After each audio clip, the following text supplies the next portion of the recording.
ಅಪ್ಪು ಕಂಪು ಜಗವೆಲ್ಲ ಸಂಪು, ಅಪ್ಪುವಿನ ನಾಮ ಅಜರಾಮರ, ಅಪ್ಪುವಿನ ಪಠಣೆಯನ್ನ ಅವರ ಅಭಿಮಾನಿಗಳು ಒಂದಲ್ಲ ಒಂದು ರೀತಿಯಲ್ಲಿ ದಿನನಿತ್ಯದ ಕಾಯಕದಲ್ಲಿ ಇವರನ್ನ ಕಾಣ್ತಾರೆ.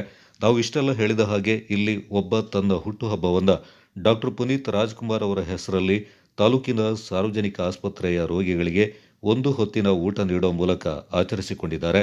ಅಬ್ಬೂರುಕಟ್ಟೆ ಗ್ರಾಮದ ನಿವಾಸಿ ರವಿಕುಮಾರ್ ವೃತ್ತಿಯಲ್ಲಿ ಆಟೋ ಚಾಲಕನಾಗಿ ಕೆಲಸ ಮಾಡ್ತಾ ತಾಲೂಕಿನಲ್ಲಿ ಅಪ್ಪು ಅಭಿಮಾನಿಗಳ ಸಂಘ ಕಟ್ಟಿಕೊಂಡು ಅವರ ಹೆಸರಲ್ಲಿ ಸಮಾಜ ಸೇವೆ ಮಾಡ್ತಾ ಬರ್ತಾ ಇದ್ದಾರೆ.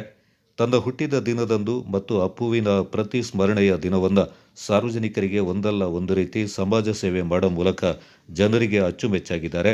2026ನೇ ವರ್ಷದ ಕ್ಯಾಲೆಂಡರ್ ಅನ್ನ ಡಾಕ್ಟರ್ ಪುನೀತ್ ರಾಜ್ಕುಮಾರ್ ಹೆಸರಲ್ಲಿ ಮಾಡಿಸಿ ಉಚಿತವಾಗಿ ಸಾರ್ವಜನಿಕರಿಗೆ ಹಂಚುವ ಮೂಲಕ ಹೃದಯ ವೈಶಾಲ್ಯ ಮೆರೆದಿದ್ದಾರೆ.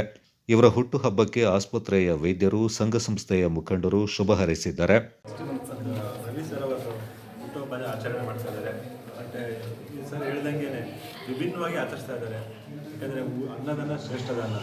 ಸೊ ಅವ್ರು ಹೇಳ್ದಂಗೆ ಎಲ್ಲರೂ ಮನೆಯಲ್ಲಿ ಕೇಕ್ ಕಟ್ ಮಾಡ್ಕೊಂಡು ಫ್ಯಾಮಿಲಿ ಮೆಂಬರ್ಸ್ ಇಲ್ಲಿ ಸೆಲೆಬ್ರೇಟ್ ಮಾಡ್ತಾರೆ. ಬಟ್ ಇಲ್ಲಿ ಹಾಸ್ಪಿಟಲ್ಗೆ ರೋಗಿಗಳಿಗೆ ಒಳ್ಳೆಯದಾಗಲಿ, ಬೇಗ ಹುಷಾರಾಗಲಿ, ಗುಣವಾಗಲಿ ಇಟ್ಕೊಂಡು ಮನಸ್ಸಲ್ಲಿ ಇಟ್ಕೊಂಡು ಅವರು ಒಂದು ಏನಿದೆ ಅನ್ನದಾನ ಮಾಡ್ತಾ ಇದ್ದಾರೆ. ಅದು ಚಿರಕಾಲ ಉಳ್ಕೊಳ್ಳುತ್ತೆ ಅದು. ಮತ್ತು ಪ್ರತಿಯೊಬ್ಬರು ಇದನ್ನು ಸರ್ ಹೇಳ್ದಂಗೆ ಮಾರ್ಗದರ್ಶನವಾಗಿದೆ. ಸೊ ಅವ್ರದ್ದು ಏನೇನು ಮಾಡ್ತಾ ಇದ್ದಾರೆ ರವಿ ಅಣ್ಣವ್ರು ಈ ಥರ ದಯವಿಟ್ಟು ಇನ್ನೇರು ಮನೇಲೇ ಹಬ್ಬಗಳ ಕೇಕ್ ಕಟ್ ಮಾಡಿ ವರ್ತನೆ ಮಾಡೋಕ್ಕಿಂತ ಐ ಥಿಂಕ್ ಇದು ತುಂಬ ಬೆಟರ್ ಅನಿಸ್ತದೆ.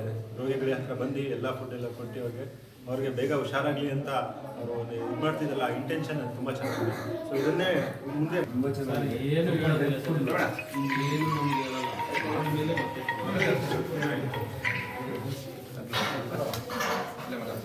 ಇರ್ತಕ್ಕಂಥ ಎಲ್ಲರಿಗೂ ಹೊಸ ವರ್ಷದ ಶುಭಾಶಯಗಳು. ನಮ್ಮ ರವಿಯವರು ವಿಶೇಷವಾದ ವ್ಯಕ್ತಿತ್ವ. ರವಿಯವರದು ಬಹುಶಃ ನಮಗೆ ಸಮಾಜಕ್ಕೆ ಬೇಕಾಗಿರ್ತಕ್ಕಂಥದ್ದು ಈ ಥರದ ವ್ಯಕ್ತಿತ್ವದ ಮನುಷ್ಯರುಗಳು. ನಾವೆಲ್ಲ ನಮ್ಮ ಹುಟ್ಟುಹಬ್ಬಗಳನ್ನು ಹೇಗೆ ಅಂತಂದರೆ ಹೋಗಿ ಎಲ್ಲೋ ಪಾರ್ಟಿ ಮಾಡೋ ಯಾವುದೋ ರೀತಿ ಆಚರಣೆ ಮಾಡ್ತೀವಿ. ಆದರೆ ರವಿಯವರು ಅಪ್ಪು ಅವರ ಪುಣ್ಯತಿಥಿ ಆಗಿರ್ಬೋದು, ಹುಟ್ಟದ ಹಬ್ಬ ಆಗಿರ್ಬೋದು, ಅವರು ಹುಟ್ಟದ ಹಬ್ಬನ ಹೀಗೆ ರೋಗಿಗಳ ಜೊತೆ ಅವರಿಗೆ ಊಟವನ್ನು ಕೊಡೋದ್ರ ಮುಖಾಂತರ ಆಚರಣೆ ಮಾಡ್ಕೊಳ್ತಾರೆ.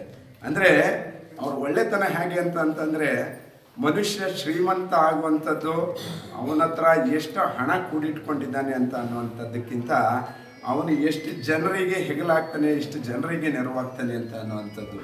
ಸೊ ಎಲ್ಲೋ ಒಂದು ಕಡೆ ನಿಮ್ಮಗಳ ಮುಖದಲ್ಲಿ ನಗುವನ್ನು, ಖುಷಿಯನ್ನು ನೋಡೋದ್ರಿಂದ ಅವರು ಸುಖ, ಶಾಂತಿ, ನೆಮ್ಮದಿಯನ್ನು ಕಾಣ್ತಾರೆ. ಈ ಥರದ ವಿಶೇಷದ ವ್ಯಕ್ತಿತ್ವದ ಮನುಷ್ಯರುಗಳು ಹೆಚ್ಚಿಗೆ ಆಗಬೇಕು. ಅವರಿಂದ ನಾವುಗಳು ಕಲಿಯುವಂಥದ್ದು ಎಷ್ಟೋ ಇದೆ. ಈ ಗುಣಗಳನ್ನು ನಾವು ಕೂಡ ಎಲ್ಲ ಒಂದು ಕಡೆ ರೂಢಿಸ್ಕೊಳ್ಳುವಂಥದ್ದಾಗಲಿ ಅಂತ ಹೇಳ್ತಾ ಹುಟ್ಟುಹಬ್ಬದ ಶುಭಾಶಯಗಳಲ್ಲಿ 100 ವರ್ಷ ನಗ್ನಗ್ತಾ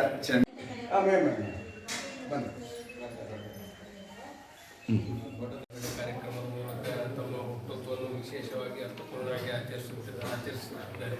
ಅವರಿಗೂ ಸಹ ಅಭಿನಂದನೆಗಳನ್ನು ಈ ಮೂಲಕ ನಾನು ತಿಳಿಸ್ತೇನೆ.